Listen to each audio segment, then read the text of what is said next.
નમસ્કાર લોકશાહી ન્યૂઝમાં આપ સૌનું સ્વાગત છે। આજે આપણે વાત કરીશું શેર બજારની લેટેસ્ટ અપડેટ વિશે।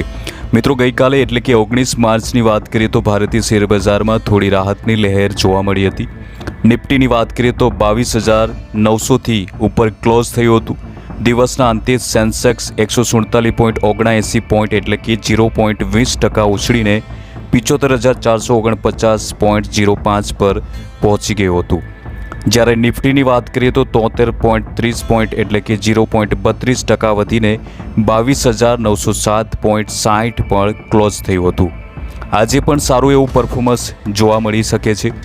માર્કેટ એક્સપર્ટની રાય પણ અમે તમને જણાવીશું અને વિડીયોમાં આગળ વધતા પહેલાં અમારી ચેનલ લોકશાહી ન્યૂઝને સબસ્ક્રાઇબ કરવાનું ભૂલશો નહીં। મિડ કેપ અને સ્મોલ કેપ ઇન્ડેક્સમાં પણ જબરદસ્ત તેજી જોવા મળી હતી। બંનેમાં 2%થી વધુનો ઉછાળો જોવા મળ્યો હતો। આઈટી અને એમએફસીની સેક્ટર સિવાય બધા જ સેન્ટ્રલ ઇન્ડેક્સ લાલ નિશાનમાં ક્લોઝ થયા હતા। ખાસ કરીને consumer durables, capital goods, realty, oil and gas, media, metal, power અને પીએસયુ બેંક જેવા સેક્ટર 1થી 2.8% સુધી વધ્યા હતા। એટલે કે બજારમાં એકંદરે પોઝિટિવ માહોલ જોવા મળ્યો હતો।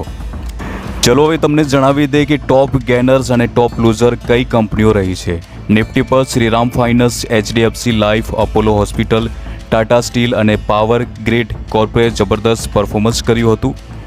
આ સિવાય આ કંપનીઓ ટોપ ગેનરની યાદીમાં સામેલ હતી। ખાસ કરીને મેટલ શેરમાં તેજી જોવા મળી હતી કારણ કે સરકારે સ્ટીલની આયાત પર ટેક્સ લગાવવાનો નિર્ણય લીધો છે, જેનાથી ટાટા સ્ટીલ જેવી કંપનીઓને ફાયદો થયો છે। બીજી બાજુ વાત કરીએ તો tech Mahindra, TCS, ITC, Infosys અને બ્રિટાનિયા ઇન્ડસ્ટ્રીઝ જેવી કંપનીઓમાં જોરદાર ઘટાડો જોવા મળ્યો હતો।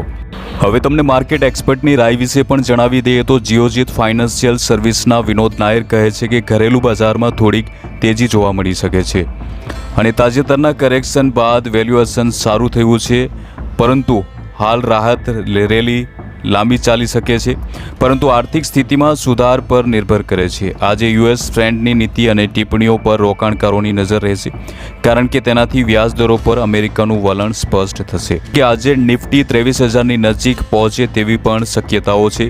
રિયલ્ટી, મેટલ અને પીએસયુ બેંક પર નજર રોકાણકારોની છે। તમને આ વિડીયો કેવો લાગ્યો કમેન્ટ કરી જરૂર જણાવજો અને જતા પહેલાં અમારી ચેનલને સબસ્ક્રાઇબ કરવાનું ભૂલશો નહીં।